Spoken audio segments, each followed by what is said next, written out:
वाणी चल रही थी 19 जुलाई 1968। दूसरे पेज के मध्यार्थ में बात चल रही थी क्रिश्चियन लोग, क्राइस्ट लोग,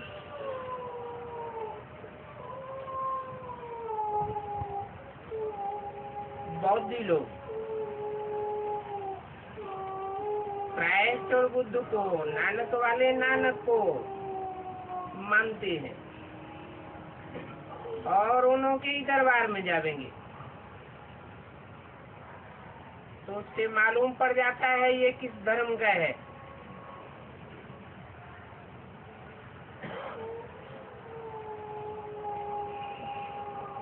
और हिंदुओं के लिए तो कह देते हैं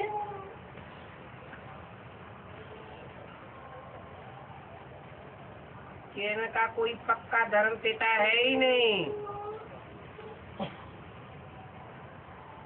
हिंदुस्तान के नाम पर हिंदू धर्म रख दिया है।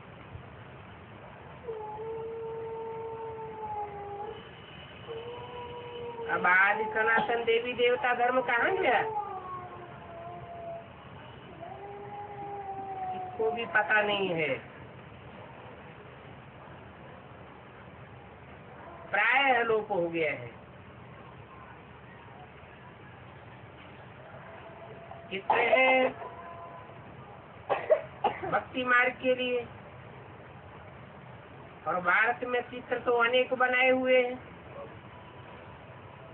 भिन्न भिन्न प्रकार के चित्र बनाते रहते हैं, क्योंकि मनुष्यों की अनेक प्रकार की मतें हैं। शिव के भी अनेक नाम रख दिए हैं। असल में उनका सिर्फ एक ही नाम शिव है।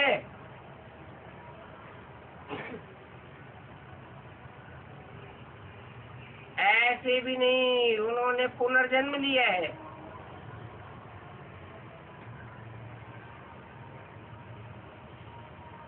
सब नाम फिर आते जाते हैं नहीं। हाँ, मनुष्यों की अनेक मतें हैं तो अनेक नाम रख दिए हैं। श्रीनाथ द्वारे में जाओ, वहां भी बैठे तो बोल लक्ष्मी नारायण।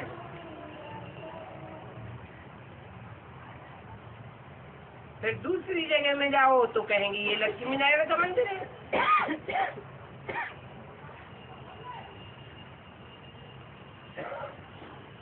और जगन्नाथ के मंदिर में भी तो मूर्ति वही है।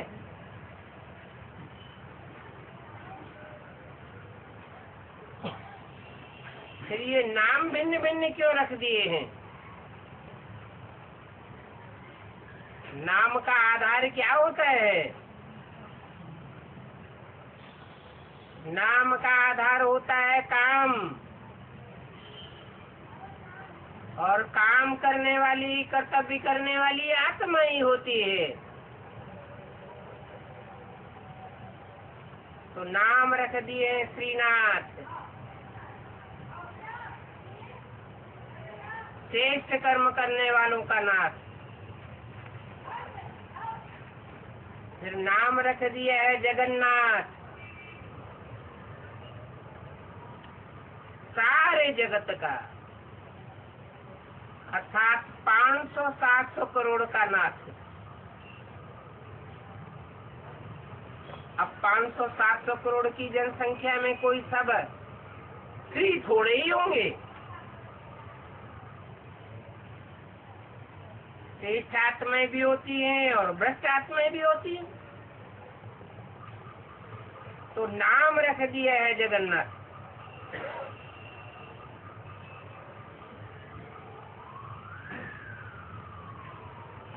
तो देखो ये भक्ति मार्ग है। तुम्हारा अभी का यादगार है, और अभी तुम तो भक्ति मार्ग में नहीं हो। तुम तो जानते हो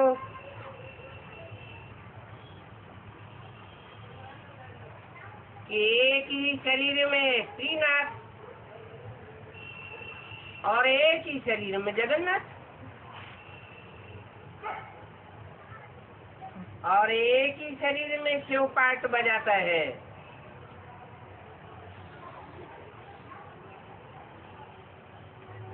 जब तुम सूर्यवंशी थे तो पूजा आदि भी नहीं करते थे। उस समय तुम सारे विश्व पर राज्य करते थे। अभी तुम समझते हो कि हमारा जो आदि सनातन देवी देवता धर्म था उस समय तो बहुत ही सुखी थे, हमारा राज्य था। हमने श्रीमत पर श्रेष्ठ राज्य स्थापन किया।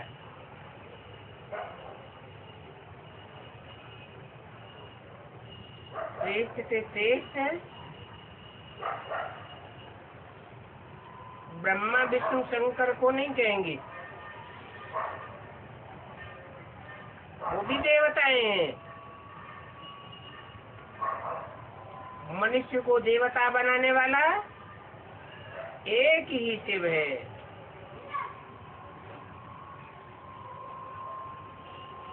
वही कल्याणकारी है।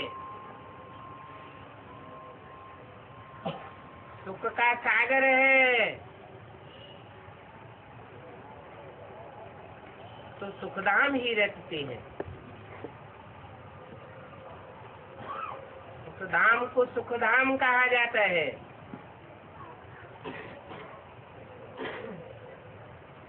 और कोई ऐसे नहीं कहेंगे कि हमको बाप पढ़ाते हैं और हमको मनुष्य से देवता बनाते हैं।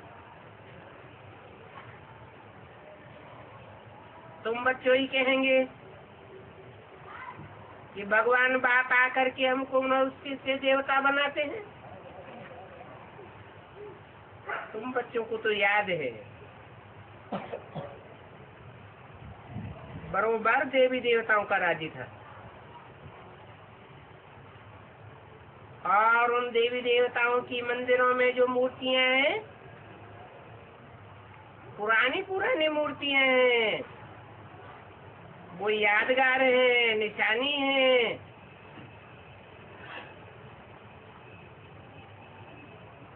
उन देवताओं का ही राज्य था। जब देवताओं का राज्य था तो वहाँ संगठन रूपी के लिए आदि भी कोई होते नहीं थे। किला बनाने की दरकार ही नहीं थी। वहाँ तो सेफ्टी ही सेफ्टी है। यहाँ के लिए आदि बनाते हैं सेफ्टी के लिए। इन देवताओं के राज्य में के लिए आदि थे ही नहीं। वहाँ दूसरा कोई चढ़ाई करने वाला होता ही नहीं है, तो किले आदि बनाने की भी दरकार नहीं। अभी तुम तो समझते हो कि हमें एक ही देवी देवता सनातन धर्म में ट्रांसफर हो रहे हैं। 84 जन्मों के बाद फिर पहला नंबर देवी देवता जन्म में जाएंगे। इसके लिए ही तुम ये पढ़ाई पढ़ते हो और तुम पढ़ाई पढ़ते ही हो राजाई के लिए। तुम्हारी पढ़ाई का नाम ही है राजयोग। तो जरूर भविष्य में राजा बनेंगे। राजाओं का राजा बनेंगे।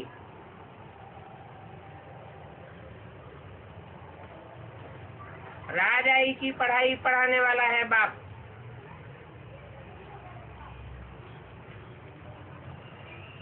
और तो कोई एक ये जब पढ़ाई पढ़ाता ही नहीं। और जो पढ़ाई पढ़ाते हैं एक जन्म के लिए पढ़ावेंगे। तुम तो जन्म जन्मांतर राजाएं बनते हो। भगवान वास, मैं तुमको राजाओं का राजा बनाता हूँ।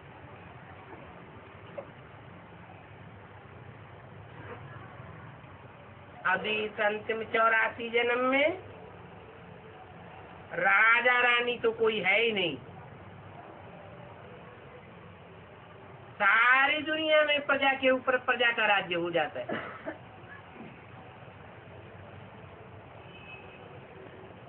घोर अंधियारा लगा पड़ा है। फिर देखो कितने लड़ाई झगड़े आदि होते रहते हैं।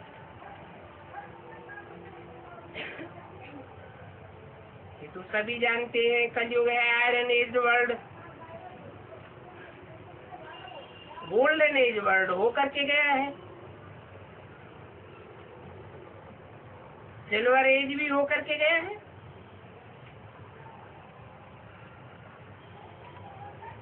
फिर तुम कहेंगे हम भी आयरन एज में थे, अभी फिर हम पुरुषोत्तम संगम युग पर खड़े हुए हैं, जहाँ पुरुषों में उत्तम उत्तम आत्माओं की पहचान होती है। तो कहेंगे कि न हम अभी आयरन एज में हैं, न गोल्डन एज में हैं। तो तुम अभी पुरुषोत्तम संगम युग पर खड़े हुए हो, और बाप तुमको पहले नंबर में ले जाने के लिए आए हैं।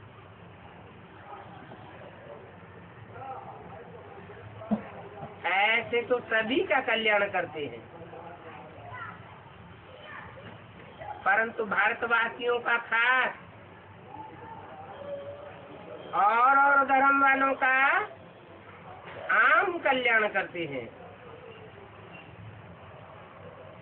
तुम जानते हो हमारा भी कल्याण होता है। बाकी पहले पहले हम सतयुग में जाएंगे और दूसरे धर्म वाले सतयुग में नहीं जाएंगे। जाएंगे भी तो लास्ट सतयुग में जाएंगे, फर्स्ट सतयुग में हम जाएंगे। बाकी जो भी धर्म के हैं वो सभी शांति धाम चले जाएंगे। तुम जान गए हो कि बौद्धिक सेना आदि तो सतयुग में नहीं आवेंगे।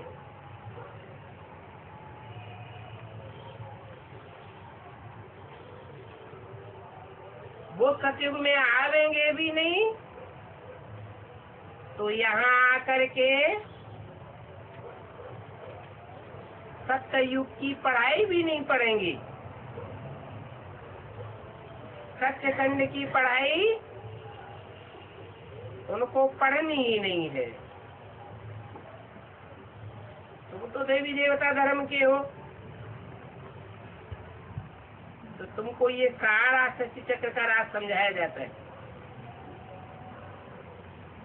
फिर बाप कहते हैं अभी सभी को पवित्र बनना है। चाहे पहले पहले धर्म में आने वाला हो और चाहे दूसरे धर्म में आने वाला हो, पवित्र तो सबको बनना पड़ेगा।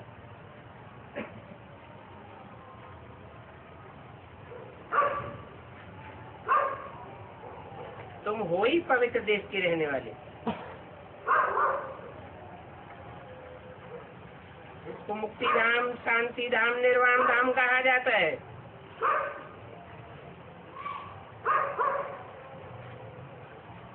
मुक्ति धाम का आती है दुख दर्दों की दुनिया से मुक्त हो जाना, अशांति की दुनिया से मुक्त होकर के रहेंगे,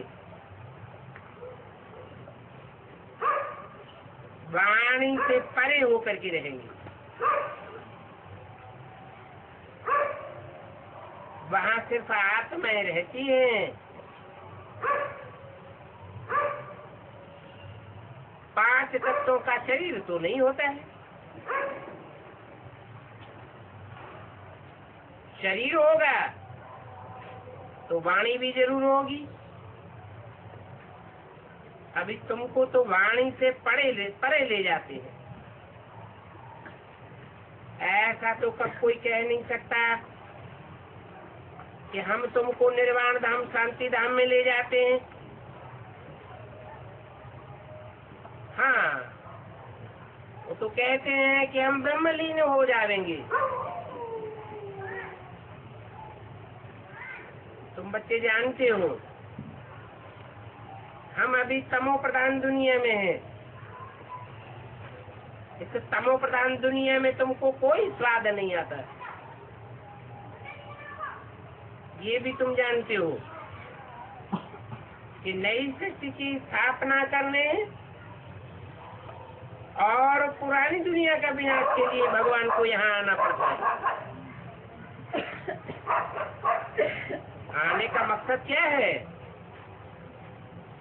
नई दुनिया बनाना और पुराने का विनाश करना। अगर ये 2 काम भगवान न करे तो भगवान भी न कहा जावे। ऐसे नहीं कि ब्रह्मा के तन में आता है और चला जाता है। दुनिया पुरानी की पुरानी ही बनी रहती है और ही पुरानी होती जाती है। ऐसे तो फिर सभी धर्म वाले करते हैं। आते हैं, दुनिया पुरानी होती जाती है। नई दुनिया तो कोई भी नहीं बनाते। ये तो बाप का ही काम है, पुरानी दुनिया को नया बनाना और फिर पुरानी का विनाश भी कराते हैं। ये काम भी कोई धर्म पिताएं नहीं करते। तो तुम बच्चे जानते हो कि शिव की जयंती भारत में ही मनाई जाती है, क्योंकि ऐसा कल्याणकारी बाप खास कल्याण भारत में आकर के करते हैं, भारतवासियों का करते हैं। तो उनका नाम शिव है। शिव माने ही कल्याणकारी। आकर के क्या काम किया? कल्याण किया। किसका कल्याण किया? खास भारत का कल्याण किया। आम सारी दुनिया का कल्याण करते हैं। नहीं तो कोई बतावे कि भगवान आकर के इस दुनिया में क्या करते हैं। जयंती तो मनाते हैं ना। 19 जुलाई 68 की वाणी का 3रा पेज। जरूर वो भगवान आते हैं, रथ पर विराजमान होकर के आते हैं।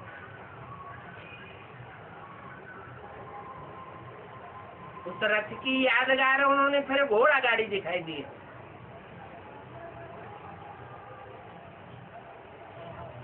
अब उन घोड़ों की तो बात ही नहीं है।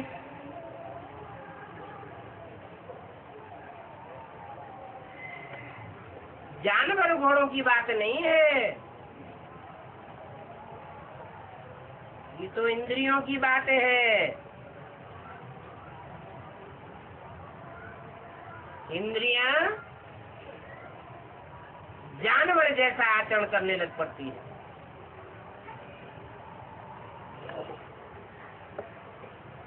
उन इंद्रियों रूपी घोड़ों की लगाम बाप के हाथ में आ जाती है। ये बुद्धि रूपी लगाम है, तो बुद्धि में ही ज्ञान बैठाते हैं। बाप बैठ बताते हैं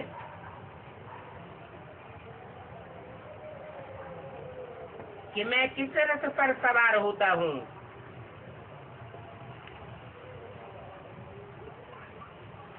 ये बाप ही आकर के बता सकते हैं।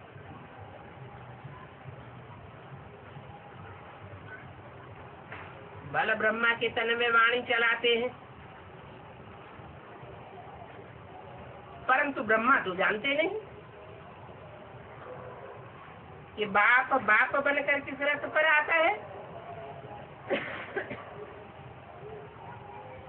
इसलिए कहते हैं कि मैं खुद ही आकर के अपना परिचय देता हूँ। मेरा परिचय मेरे सिवाय और कोई नहीं दे सकता, और अपने बच्चों को ही अपना परिचय देता हूँ। फिर ये ज्ञान प्रायः लोप हो जाता है।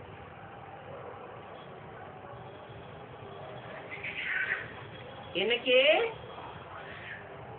84 जन्मों के अंत में बाबा को आना पड़ता है।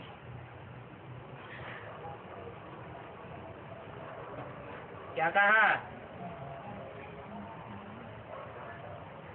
84वें जन्म में आना पड़ता है, ये नहीं कहा। क्या कहा? 84 जन्मों के अंत में। कहते हैं अंत के भी अंत के जन्म में आता हूँ।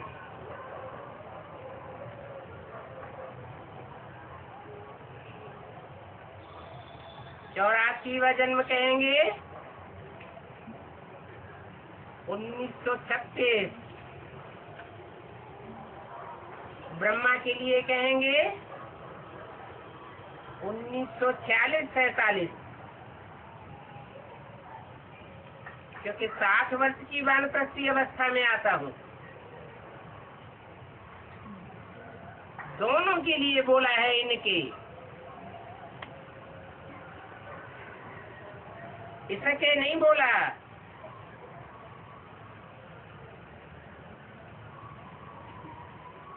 और 84वां जन्म का आज भी नहीं बोला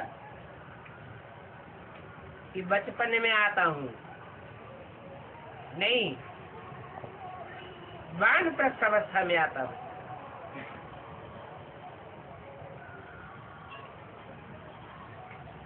वानप्रस्थ अवस्था मध्यांत में होती है।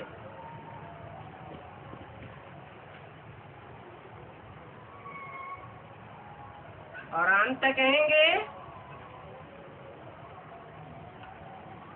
84वें जन्म का अंतकाल। ब्रह्मा के तन में ही आता हूँ। ब्रह्मा की आयु कितनी गिनी जाती है? ब्रह्मा की आयु 100 साल। तो 60 साल में 40 साल ऐड करें। जब वो 40 साल भी पूरे हो जाएं, ब्रह्मा के 100 साल पूरे हो जाएं, तब 84वें जन्म का अंत कहा जावे। 36 में 7 साल और 76 में 100 साल।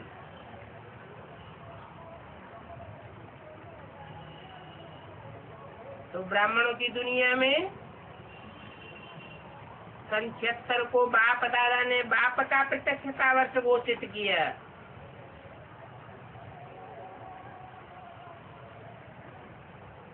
भक्ति मार्ग में भी ये मान्यता रही। 76 से पहले शिव जयंती की छुट्टी भी नहीं होती थी। 76 के बाद शिव जयंती की छुट्टी होने लगी। तो 84वें जन्म के अंत में बाबा को आना पड़ता है। इस बात का ज्ञान बाप के सिवाय और कोई भी दे नहीं सकता।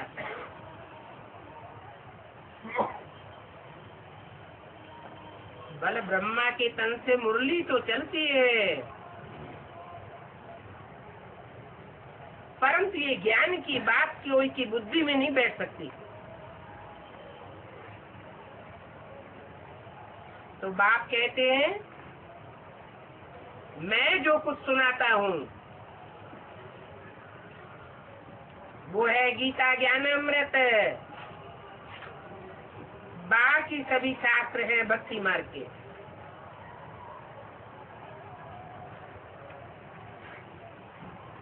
ज्ञान है दिन,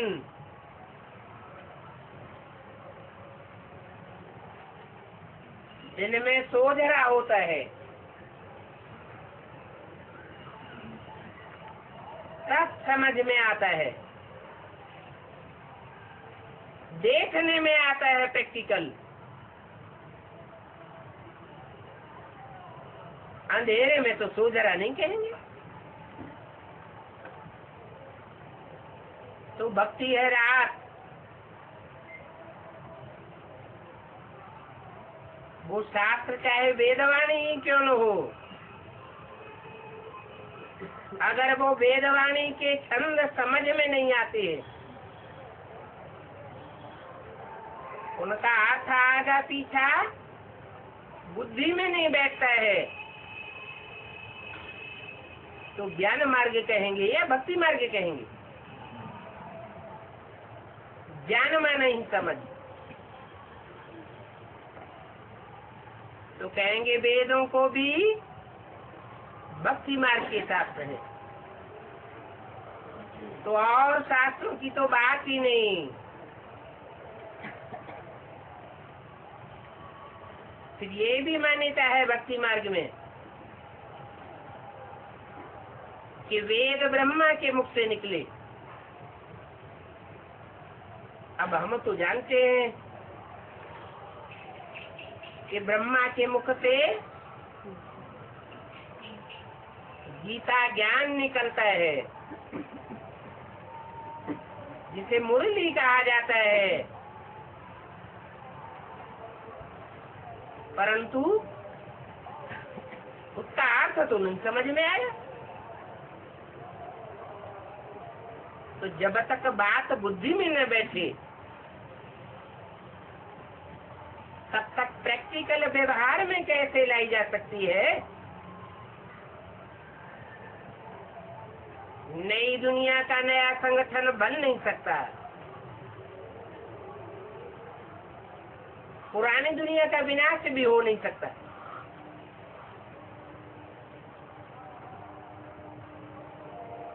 तो भक्ति की रात में नीचे उतरना होता है।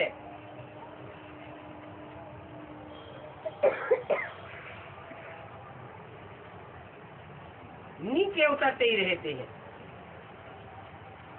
हाँ,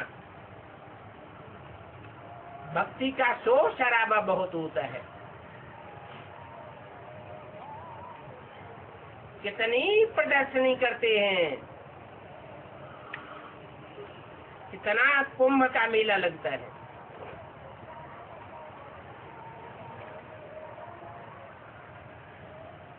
कुंभ के मेले में नदियां ही इकट्ठी होंगी, ज्ञान सागर बाप तो होता नहीं है।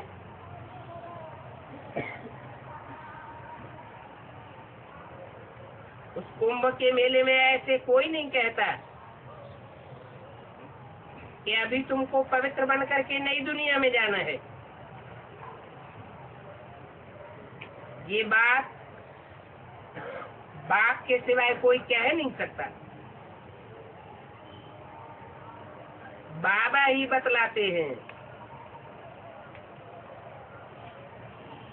इस शरीर में रहते रहते तुमको ये राजयोग की पढ़ाई पढ़ते पढ़ते पुरानी दुनिया को छोड़ नई दुनिया में जाना है। अभी तो संगम युग है, अभी नई दुनिया भी नहीं है।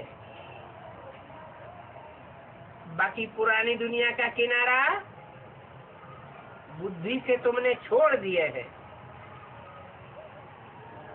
तुमको पढ़ाई भी मिलती है, जो पढ़ाई कल पहले भी तुमको मिली थी, मनुष्य से देवता बनने के लिए।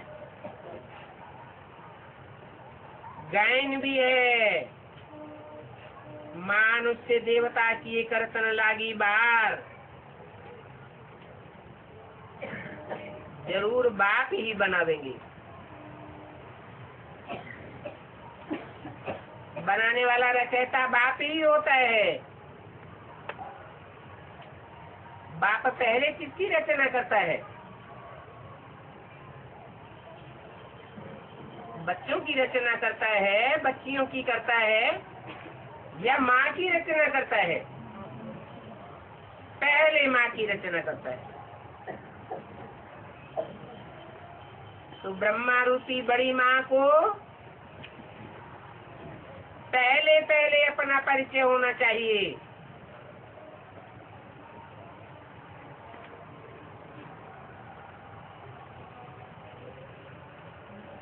उनके लिए ही गायन है। एक सेकंड में मनुष्य से देवता बन जाती है।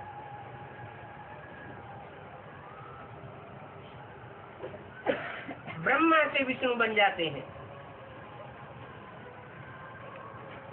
तो जरूर आप ही बनावेंगे।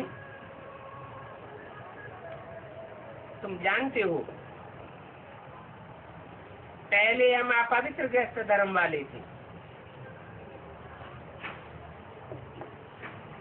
अभी बाबा आकर के फिर पवित्र प्रवृत्ति मार्ग का बनाते हैं। तो सब पवित्र प्रवृत्ति मार्ग में तुम ऊंचे पद पाते हो। तो देखो, ऊंचे से ऊंचे बाप, एवर प्योर बाप तुमको कितना ऊंचे बनाते हैं। बाप की है श्रीमत, अर्थात श्रेष्ठ से श्रेष्ठ मत। अभी ऐसा श्रेष्ठ हम बनते हैं, श्रीमत के अर्थ का सन्यासियों को पता ही नहीं है।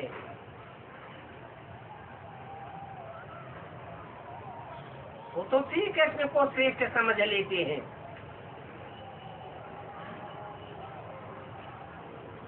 ब्राह्मणों की दुनिया में भी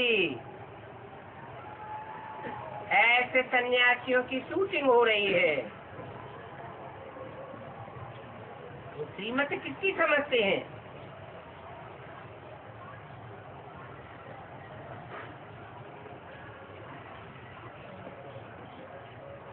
श्री कृष्ण उर्फ ब्रह्मा की श्रीमत समझते हैं। परंतु ब्रह्मा तो श्रेष्ठ से श्रेष्ठ नहीं है। अगर ब्रह्मा ही श्रेष्ठ से श्रेष्ठ होता तो तीन लोकों के चित्र में तीन सूक्ष्म वतन के हिसाब से ब्रह्मा को नीचे तबक्के में क्यों दिखाया गया?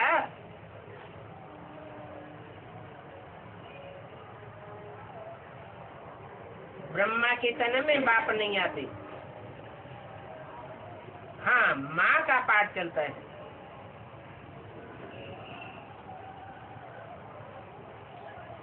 बाप जो श्रेष्ठ से श्रेष्ठ है, उसके लिए तीन देवताओं में गाया हुआ है, देव देव महादेव।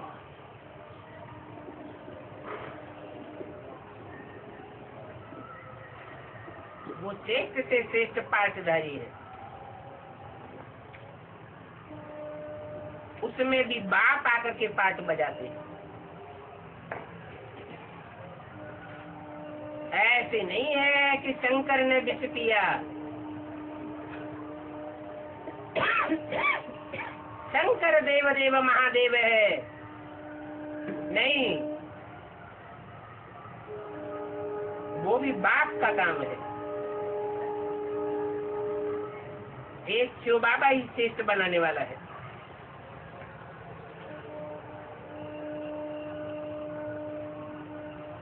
शंकर को भी श्रेष्ठ बनाने वाला शिव बाबा है। महादेव बनाने वाला शिव बाबा है। नहीं तो शंकर किसकी याद में बैठा है? याद में क्यों बैठा है?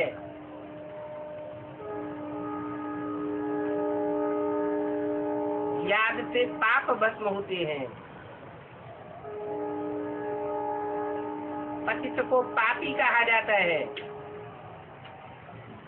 भगवान बाप ही पतितों को पावन बनाने वाला है। इसलिए उनका ही श्री श्री का टाइटल है। परंतु वो सन्यासी फिर आपन को श्रेष्ठ कह देते हैं।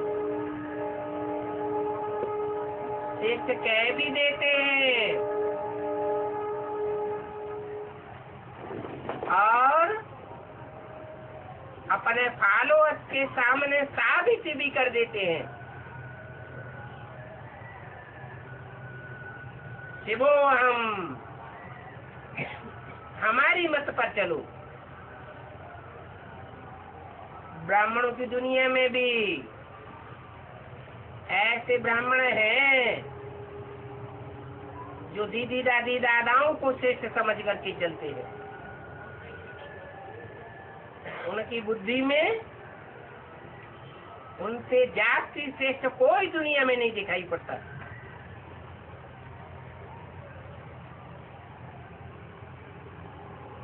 परंतु उन सन्यासियों की तो माला नहीं है। माला तो तुम श्रेष्ठ से श्रेष्ठ देवी देवता बनने वालों की माला है। माला संगठन की निशानी है।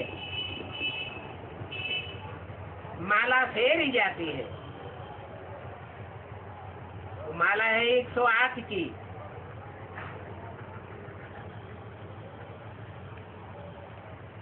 बाप ने 108 की माला बनाई है और उन सन्यासियों ने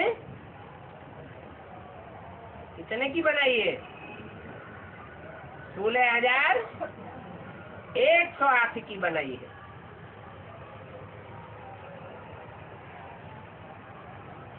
अब उन 16,108 में भी 108 तो आते ही है। 4 जोड़ी और 1 बाप।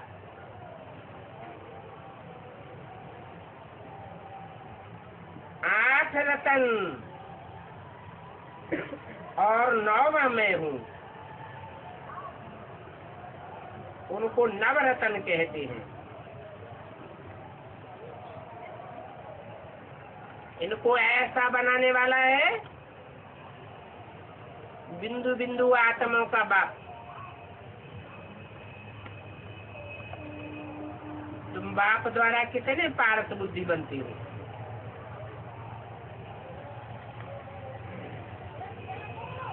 रंगून में एक तालाब भी है।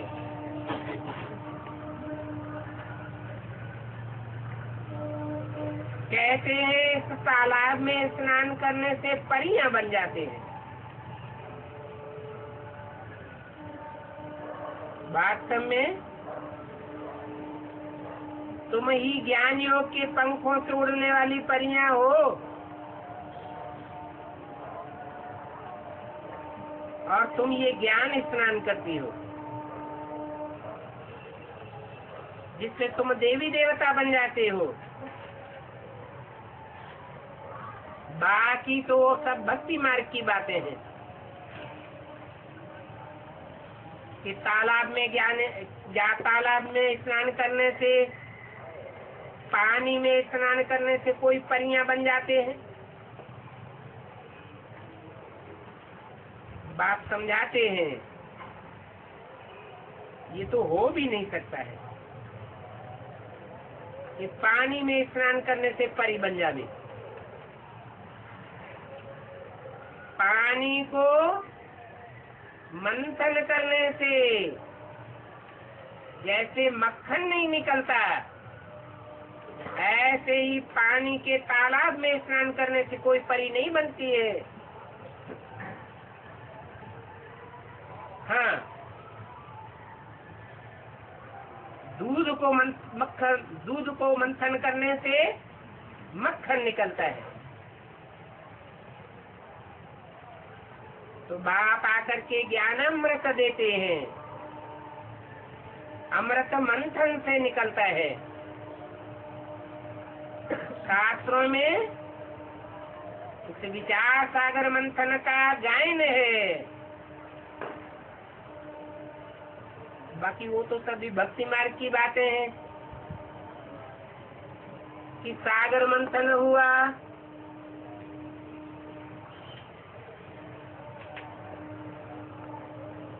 कछुए को आधार बनाया,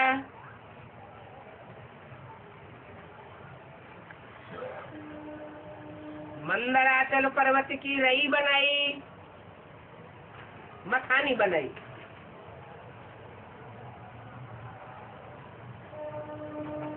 और सर्प को रस्सी बनाया, फिर रस्सा कसी हुई। रस्सा कसी होती है ना, एक तरफ से एक पार्टी खींचती है, फिर दूसरी तरफ से दूसरी पार्टी खींचती है। वास्तव में विष्णु है कछुआ का पार्ट, मंदराचल पर्वत है मंद बुद्धि बने रहने वाले का पार्ट, जिसके तन से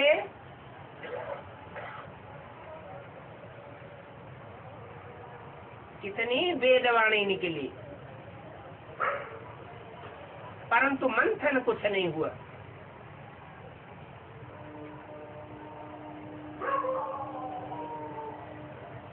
मंद बुद्धि ही रहती है।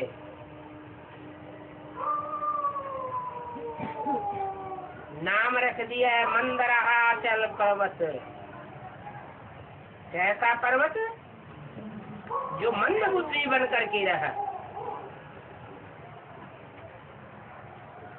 और सर्प को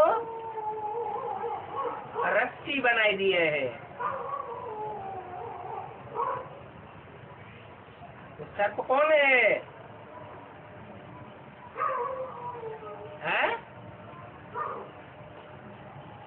सर्प का मिसाल किस लिए दिया जाता है? सर्प में क्या खासियत होती है? अरे 5 विकार हैं सर्प: काम, क्रोध, लोभ, मोह, अहंकार। और ये 5 विकार रूपी जो सर्प है,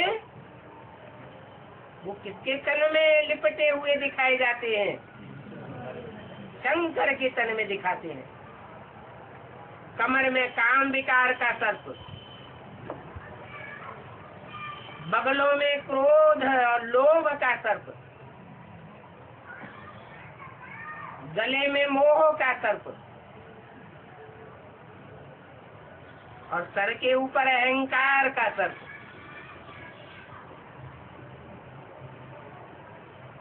तो शंकर को विकारी कहे या निर्विकारी कहे? क्या कहे? क्या कहे? भिखारी कहे? मुरली में तो बोला है कि शंकर तो फरिश्ता है, सूक्ष्म वतन में रहने वाला है, मन बुद्धि से सूक्ष्म बातों में रमण करने वाला है। शंकर को महादेव कहा जाता है, भिखारी कैसे हो सकता है? शंकर का अर्थ क्या है? शंकर का अर्थ है मित्र।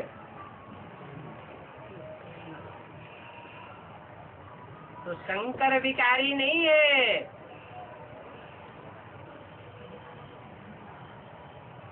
तीन आत्माओं का पाठ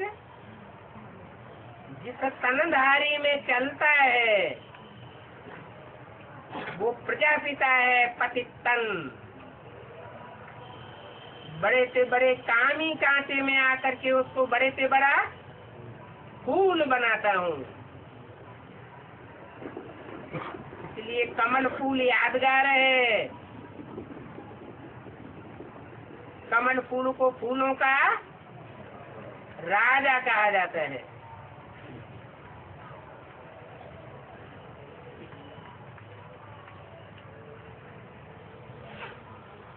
तो भक्ति मार्ग की बात है, दुनिया में बहुत है। बाप समझाते हैं।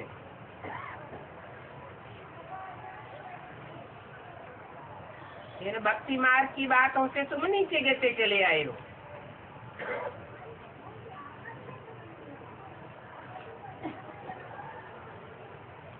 क्या क्या बातें बनाई दी है। दिखाते हैं कि कैलाश पर्वत पर अमरनाथ ने पार्वती को कथा सुनाई।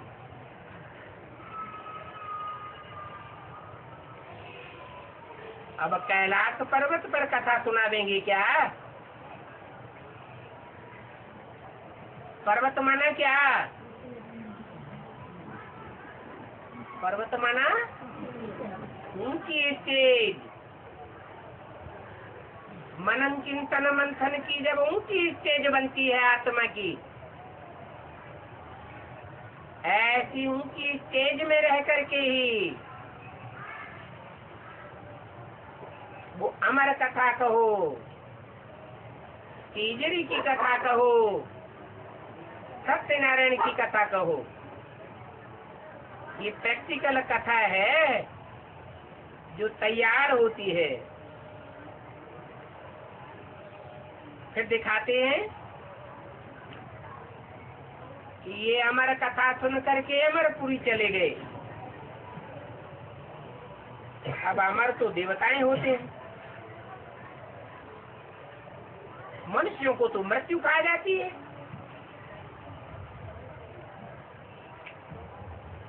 देवताओं की अकाले मौत कभी होती नहीं है। इच्छा मृत्यु को मृत्यु नहीं कहा जाता है। तो देखो शास्त्रों में क्या क्या लिख दिया है, कुछ भी समझते नहीं है। अभी तुम सब पार्वतियां हो। तो इस कथा सुनते सुनते सो नहीं जाना, अज्ञान की नींद में नहीं चले जाना।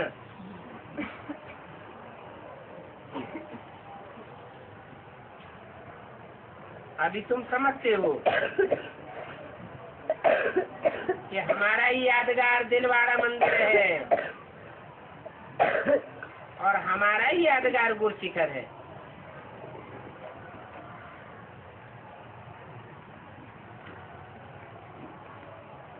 दिलवाड़ा मंदिर हमारा यादगार कैसे है? उन तथाकथित ब्राह्मणों का यादगार क्यों नहीं है? हैं? वो तथाकथित ब्राह्मण माउंट आबू में रहकर तपस्या नहीं करते हैं क्या? है? करते हैं या नहीं करते हैं? फिर हमारा यादगार कैसे है? हम तो माउंट आबू में भी नहीं बैठे हैं अभी, तो दुनिया में बैठे हैं।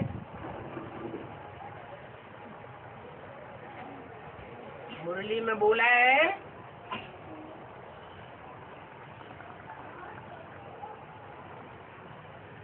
तुम्हारा असली यादगार है दिलवाड़ा मंदिर,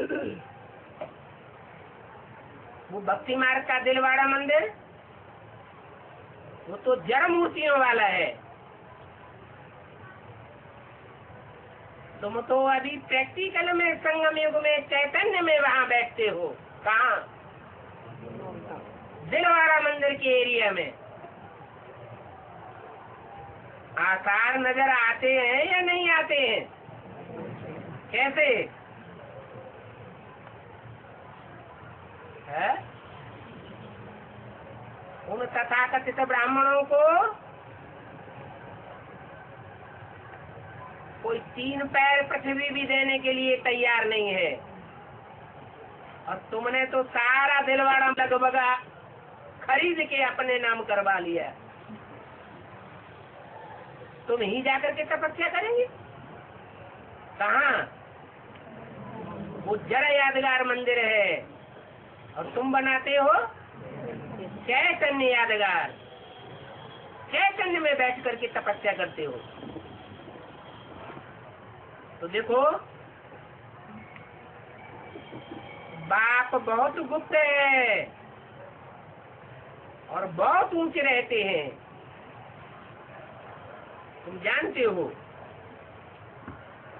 कि बाप और हम आत्माएं कहाँ निवास करती हैं? वो है मूल वतन।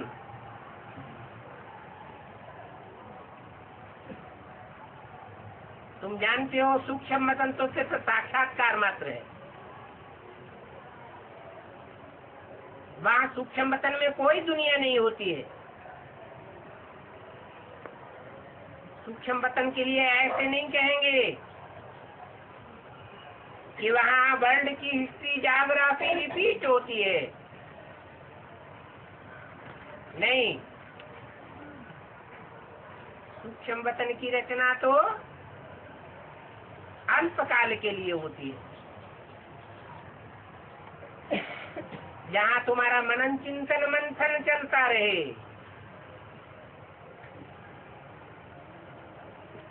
मूल वतन के लिए भी नहीं कहेंगे कि हिस्ट्री रिपीट।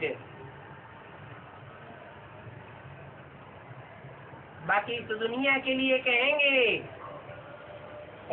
कि वर्ल्ड तो एक ही है और कुछ नहीं है। इस वर्ल्ड की हिस्ट्री ज्योग्राफी रिपीट कहा जाता है। मनुष्य कहते हैं विश्व में शांति हो,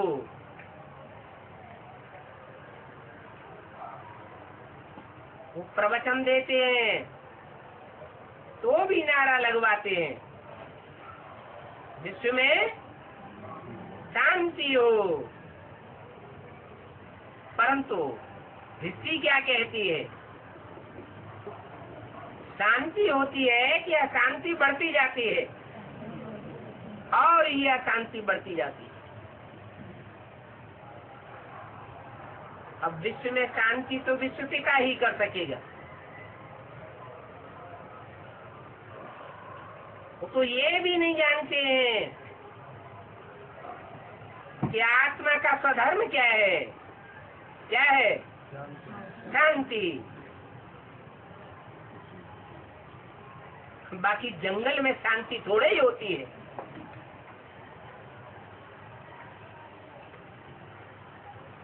शांति तो गले का हार है। कैसे? जब आत्मिक स्थिति में बैठ जाए तो शांति है, और जब देवान की स्थिति में होते हैं तो आत्मा अशांत हो जाती है। तुम बच्चों को तो सुख शांति सभी कुछ मिल जाता है। पहले शांति धाम में जाकर के फिर सुख धाम में आवेंगे।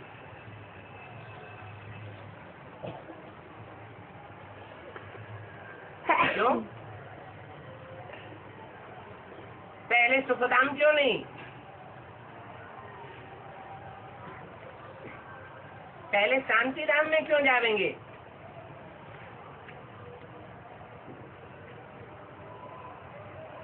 कि शांति के बिना सुख कोई काम का नहीं। सुख में शांति समाई हुई हो सकती है, फिर भी हमें पहले शांति चाहिए।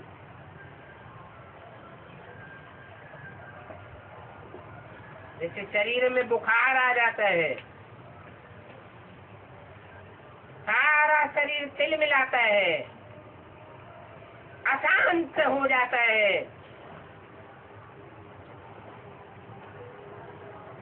कोई दुखी देख करके रसगुल्ले सामने ले आए तो खाएंगे? क्यों है? अरे रसगुल्ले खा करके खुश हो जाना चाहिए, खाने की इच्छा ही नहीं होगी। पहले आत्मा वो दर्द से, वो दुख से, वो तिलमिलाहट से, अशांति से शांत होना चाहेगी। जब बुखार उतर जाता है तो शरीर में शांति आ जाती है, फिर बाद में भूख लगती है,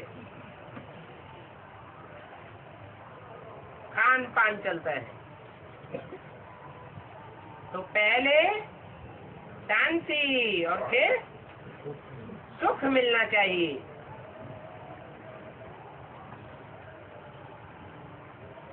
कई ऐसे कहेंगे कि हम ज्ञान नहीं लेवेंगे, हम तो पिछाड़ी में आवेंगे,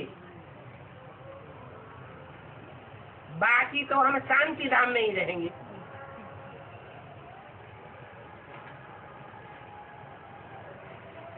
कहेंगे ये तो बहुत अच्छा है कि हम शांति में ही पड़े रहें, बहुत समय मुक्ति में रहेंगे। यहाँ इस दुनिया में हम आकर के 1-2 जन्म ज्यादा से ज्यादा लेंगे, इससे जास्ती जन्म हमें नहीं चाहिए। अरे वो क्या हुआ? जैसे मच्छर निकलते हैं और मर जाते हैं, एक ही रात में बरसात होती है तो कितने पतंगे निकलते हैं और सवेरे को मर जाते हैं। ये भी कोई जिंदगी हुई? जीना है तो सुख के जन्मों में जीना है।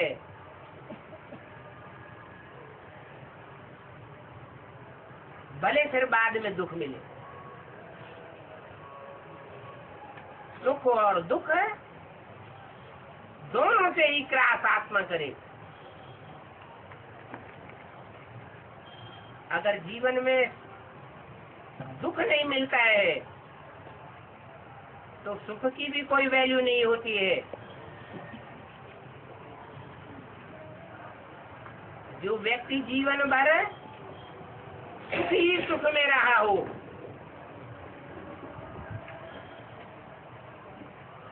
तो औरों के दुख दर्द को समझेगा क्या?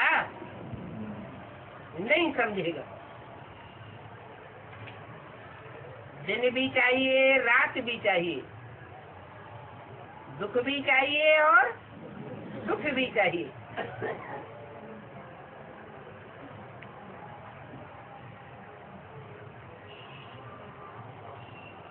तो मच्छरों जैसी जिंदगी हमको नहीं चाहिए। रात को कितने ढेर मच्छर निकलते हैं, पतंगे निकलते हैं, उड़ते हैं, फिर सुबह को देखो तो खलास।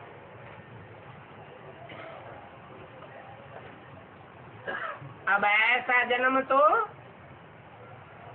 पशु पक्षियों का भी होता है, और मनुष्यों का भी अगर ऐसा ही जन्म हो तो फिर फर्क क्या हुआ? मनुष्य का जन्म ऐसा तो नहीं होना चाहिए।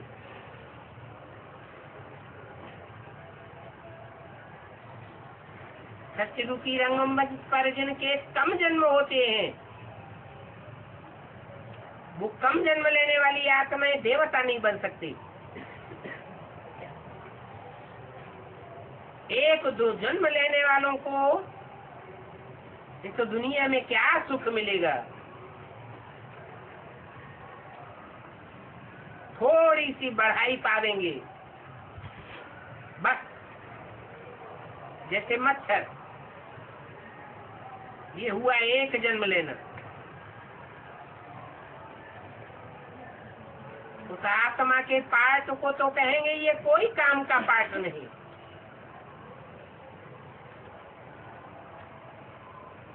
जैसे कि कोई पार्ट ही नहीं। और तुम्हारा पार्ट तो कितना ऊंचे से ऊंचे है। तुम सब तो हीरों के कुल के हो। हीरा रात में भी चमक मारता है।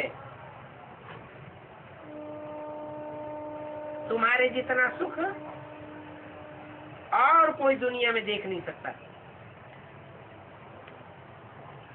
इसलिए तुमको पूरे 84 जन्म लेने का पुरुषार्थ करना चाहिए।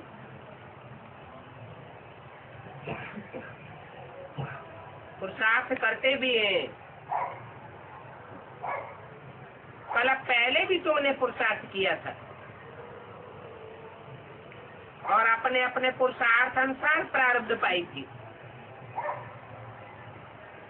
पुरुषार्थ बगैर तो कोई अच्छी प्रारब्ध बना ही नहीं सकता।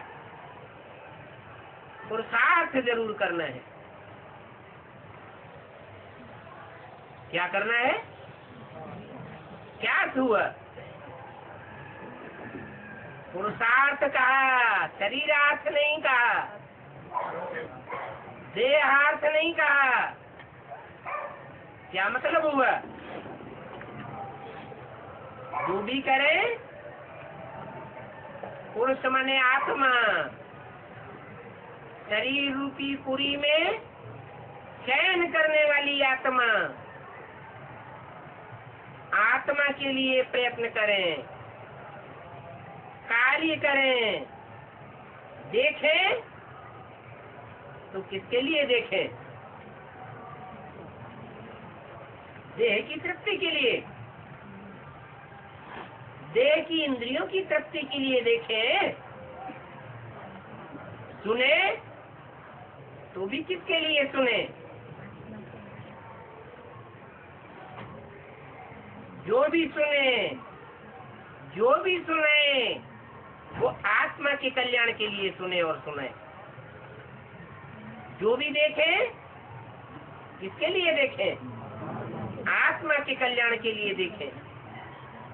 हाथों से जो भी काम करें या कोई भी इंद्रियों से कोई भी काम करें, इसलिए करें देह की तृप्ति के लिए, देह की इंद्रियों की तृप्ति के लिए, इसलिए करें आत्मा के कल्याण के लिए करें। तो पुरुषार्थ जरूर करना है। बाप कहते हैं ये पुरुषार्थ करने का भी ड्रामा बना हुआ है। हर एक का अपना अपना ड्रामा है।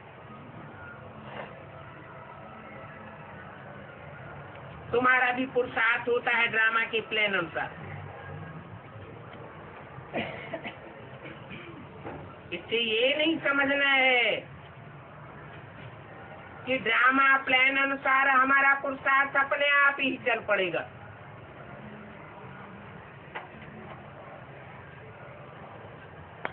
हम पुरुषार्थ क्यों करें? जब चलना होगा तो चल पड़ेगा। परंतु खाना खाने के लिए तो कभी ऐसे नहीं सोचते। चौकड़ी मार के किचन में जाके बैठ जाएंगे।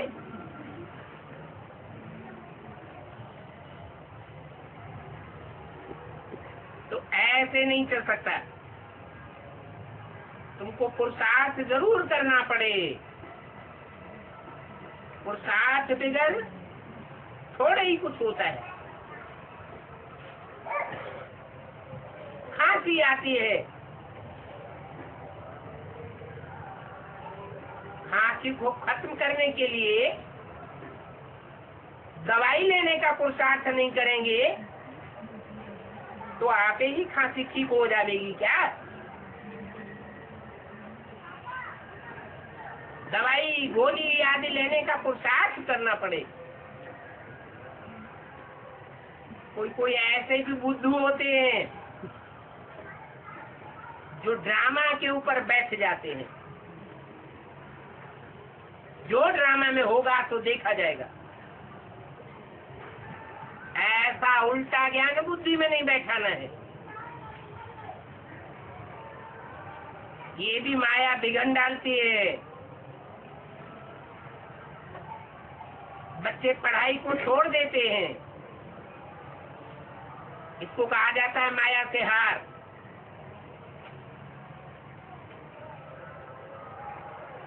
ये तो लड़ाई है ना।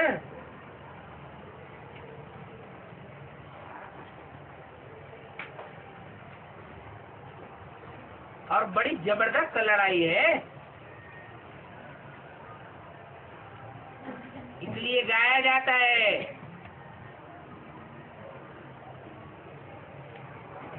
पुरुषार्थी रूपी महारथी गज को माया ने, माया ग्रह ने हप कर लिया।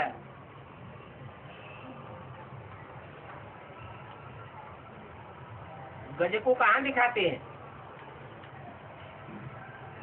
है? पानी में। और ग्रह को कहाँ दिखाते हैं? वो भी पानी में। जो माया रूपी ग्रह है वो सदैव पानी में रहता है, कभी थोड़े समय के लिए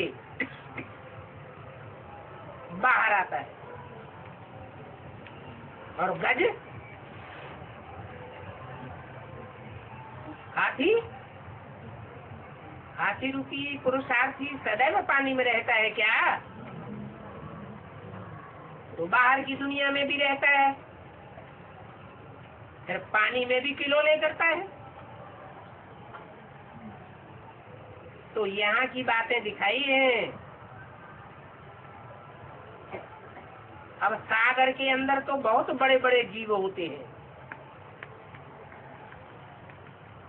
इतने बड़े बड़े जीव जंतु होते हैं कि बड़े बड़े स्टीमर को भी खड़ा कर देते हैं, आगे नहीं बढ़ने देते। बहुत ताकत वाले जंतु होते हैं। अब तुम जानते हो कि सतयुग में तो ये स्टीमर आदि होते ही नहीं है। सतयुग में इनकी दरकार ही नहीं।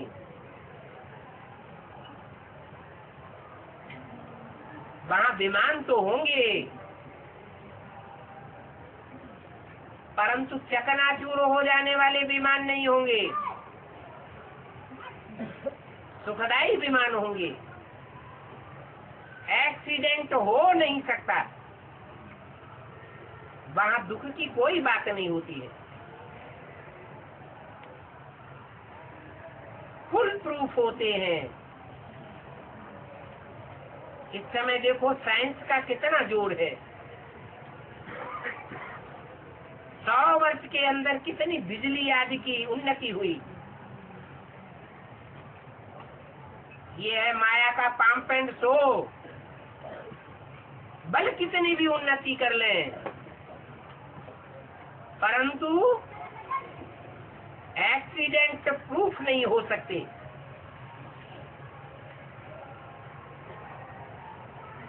सतयुग में तो बात ही दूसरी होती है। अच्छा, ओम शांति।